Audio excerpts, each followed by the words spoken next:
Welcome and thank you for taking this first step toward building your very own aquaponics system at home. Aquaponics is the marriage of hydroponics and aquaculture, and it really brings out the best in both.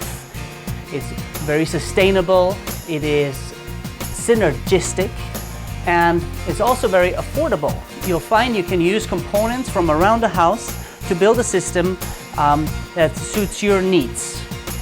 What we will present you with is a step-by-step guide toward putting the very most basic form together.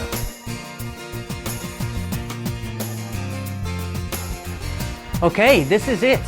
Keep in mind that this aquaponics system is highly customizable, so long as you do follow all the key principles outlined in the manual, specifically with regard to the number of fish you'll be keeping and the biomass you maintain in your grow beds. And you will be fine. You'll have a great experience with your first aquaponics system. So long.